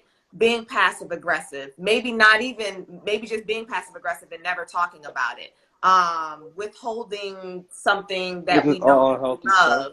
love, whether it be time, attention, affection, whatever the Mm-mm-mm. case may be. All the things that all the things that we have done that we think we're making somebody pay, right? By acting that way. On the flip side of that, right? When we think about the things that we felt shame for, underneath of that is a real feeling of wanting forgiveness, right? But if we're constantly making people feel shameful by trying to make them pay for something, that's not going to result in the change that we inevitably want from them, right? Like shame begets shame. Shame keeps people stuck in guilt, and it doesn't lead. Shame doesn't really lead when it, like, if they're not self-aware. Shame doesn't really lead, to Travis's point, if it's someone else, right? You're pulling it out of somebody else's toolbox. It doesn't lead to uh change, right? It doesn't necessarily lead to um like you wanting them to show up differently. Like I take my father for example.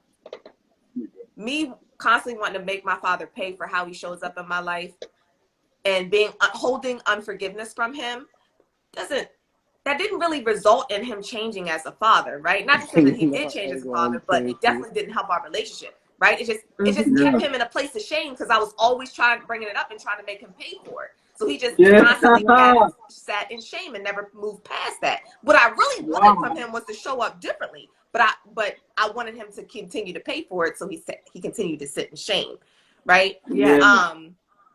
So I think back to what Chris said, shame. When we think about offense in relationship, I think it's so important to think about what is my end goal, right? Now that we know an offense has occurred, pain has occurred, hurt has occurred, and we've acknowledged it. What is my end goal from that person, right? What do I want? Where do we move forward from here? And to me, a big part of getting past shame, whether it's internally or externally, is compassion. Like I think compassion is so Passion and empathy. right. It's so important. It's so important. Does anybody want to add to that? I just want to say Yeah. something real quick about the whole that interesting point you made about being in a relationship with somebody. I feel like one that has to do with the individual and how they hold resentment within themselves. Because like if you notice that a person holds on to resentment a lot, you may deal with situations where, like, I'll give you an example. Like maybe if I expressed something to my partner, hypothetically, that I felt like, wasn't appropriate, and they felt some type of way about it, so like they don't want to talk to me normally when they would, or like normally we'll watch our show at this time or like do something with the kids, but you're just like off in your bag, and they'll be like, one of them things where it's just like, you know, let's just, I mean, if you feel that type of way, when you're ready, let's just talk about it. But like to go back and forth and hold a resentment, because I feel like when you hold resentment, it's like basically, this is cliche as hell, but drinking poison, expecting other people to suffer from it. Yeah, And I feel like facts. passive aggressiveness is something that really triggers me in people, because like me, I'm very like what the young lady was saying earlier about being like intuitive and things like that and sensitive, and that's a superpower for real, because I'm very intuitive and I read energy, like, and I'm the type of person that won't even say nothing, because I like to let things play out and then I'll go ahead and make my move. And there's no way to get around that. It's like almost like the perfect chess moves. Like there's no way to get around perfect chess moves. It is what it is. You can't fake the funk. So with that being said, it's like more along the lines like how long, like what Tisa said about like what's the end all be all, like how long are we gonna like talk about this like adults and come to a resolve? Because you know what, I'm not trying to portray being perfect, and I don't expect you to either. That's a heavy burden to bear. Yeah. But at the end of the day, are we adults where we could talk about things and be like, hey, yo, look, man, I didn't like the way you said it, but or whatever. Just being able to come together and talk about it and not hold that grudge, because then it becomes an individual thing. Because I'm like this, I'm 50-50. I'm like, shit, I'm gonna tell you about yourself. And if it's fuck me, well, you know what? It's not fuck you too, but it's like, look, I love me enough to not beef with you, and I get to the point where I just won't deal with you if it gets to that point. But like at the end of the day, I feel like it, that's unhealthy and toxic, and that's the type of stuff I be trying to avoid. Because I feel like if we're adults, you should be, even if it's uncomfortable. That's where the transparency and the compassion and the empathy comes in if you guys really care about each other.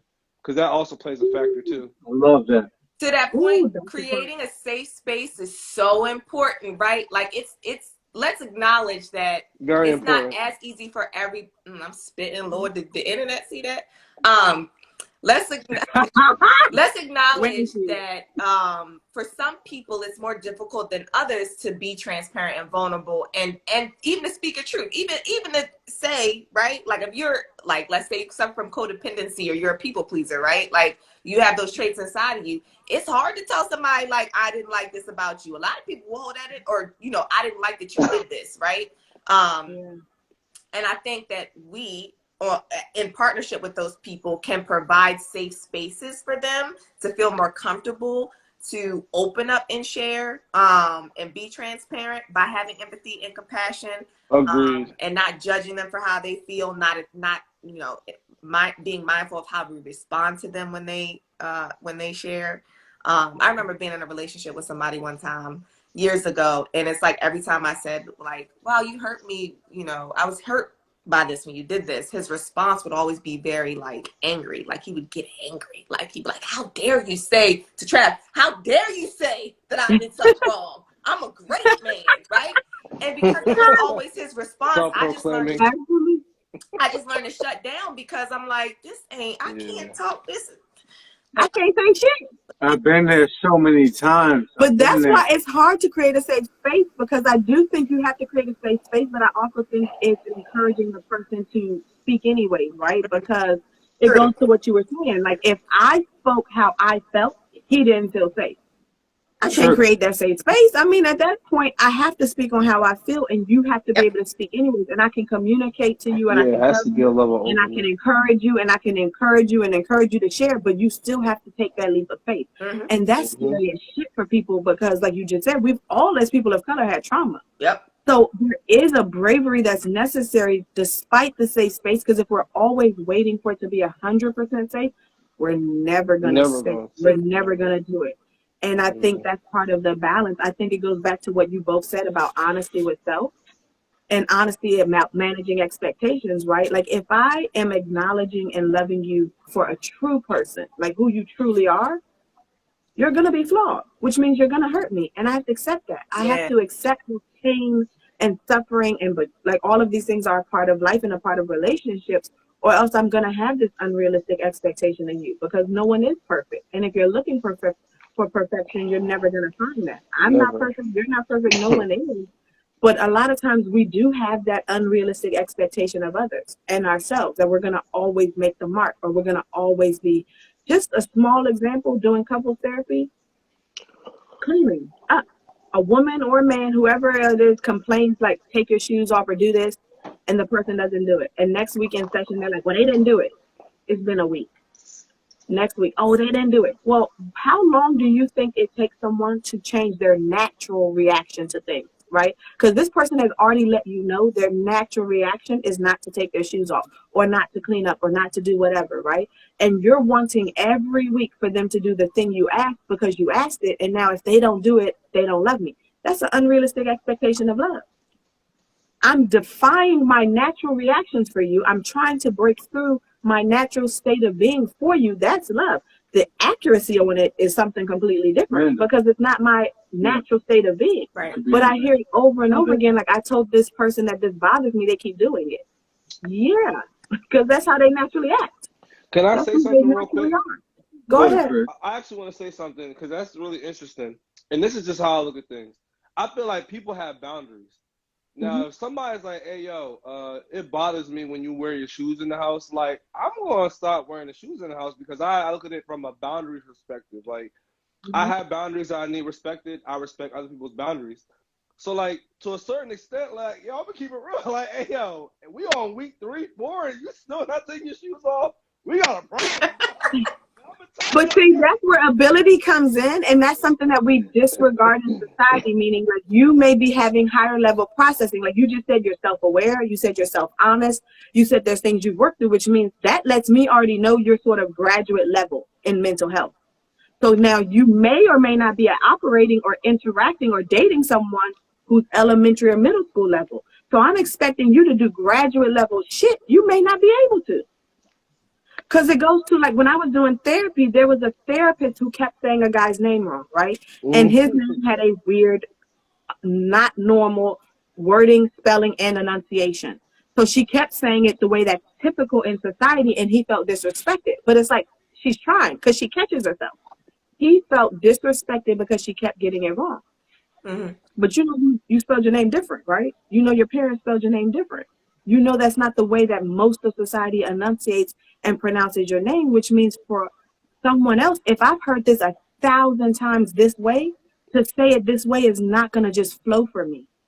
Right? Right. In a similar way for you, because I'm the same way, but I'm a naturally empathetic and sensitive and intuitive person. So if I walk into someone's house and I see you taking your shoes off, you don't even have to tell me. I'm paying Facts. attention and I see you took your shoes off, so I'm taking mine off. But that's me. That's not Right. everybody. And it's So true. somebody else might walk in and they not see it, and now you're like, oh, you're being disrespectful. Did I? Or did I not know the rules and you didn't let me know? Some people are gonna pick up on those rules on their own. And Some some people are are gonna be not. more advanced in that sense, right? Like even when you do a test, some people finish it right away. Some people take forever to finish the test and still don't pass it. Mm. So we're assuming that everyone has the same abilities in life, and we don't.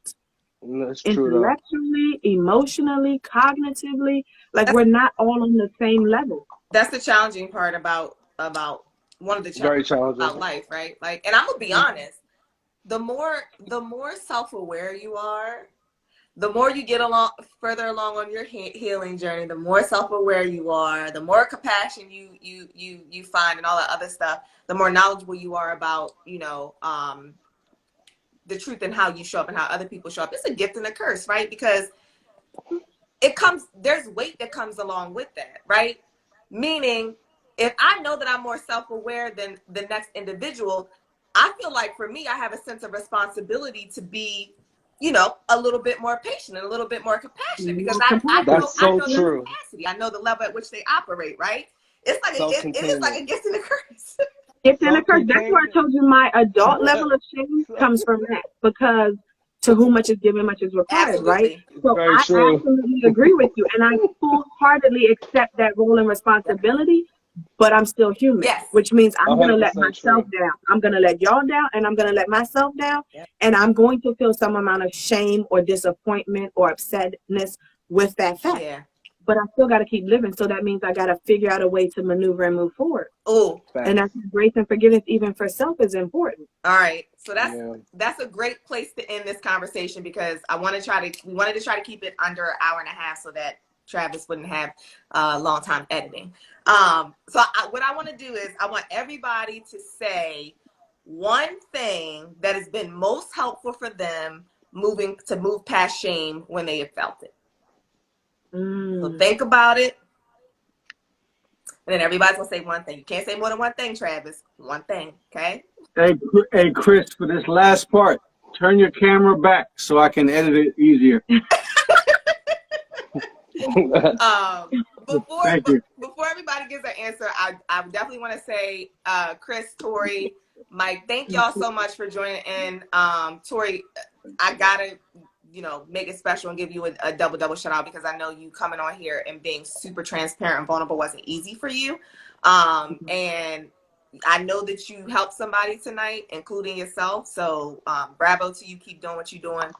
Keep healing. Keep showing up as yourself. Keep crying, girl. If you want somebody to cry with, I will cry with you, because I am a cry baby and I love to cry. Water signs, yes. But yeah, We will cry I with appreciate you. y'all wholeheartedly. Thank you.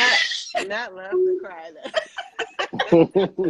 It's cleansing, man. The same way I love rain, I don't mind crying. It's cleansing. It's freeing. I feel what I feel and move forward. I know you hate it, but that's a God thing sometimes too. All right. Who do I want to start with? I'm gonna start with Sherry. Mine is, I think, somewhat easy. Radical self-acceptance is what I try to model for myself and others. That's good. That's good. All right, Travis. What's the question again? One thing that has been helpful for you moving past shame. Just one. Oh, one thing is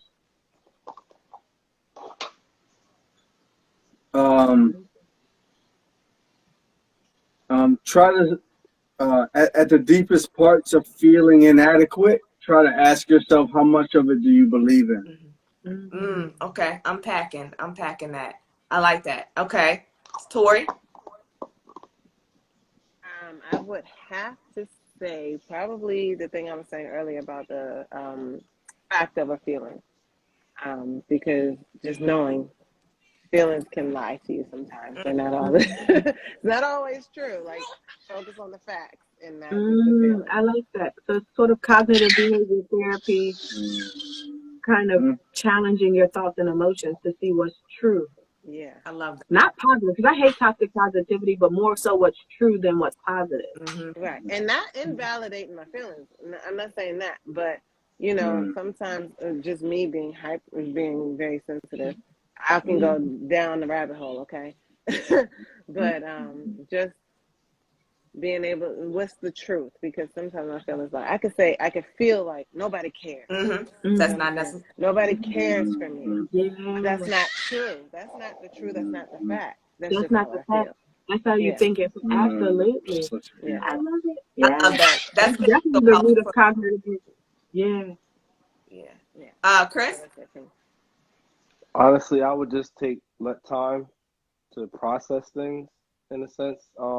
That's what I would look at, allowing time to process things and to let things play out to see how I respond to it. So like basically like responding versus reacting. And I go to that like all the time. Like I like to, I don't know, I can't explain it. Like my mind is like this thing where I could take things from my mind and I can take things I went through in real life and put them together. I was an engineer for like 10 years, so I had this thing with my mind where I could take situations and actually like put them into perspective and, you know, see myself acting differently in it. Like the third person perspective kind of thing. So definitely I would, you know, look at, you know, reaction versus responding and just letting things process naturally, organically.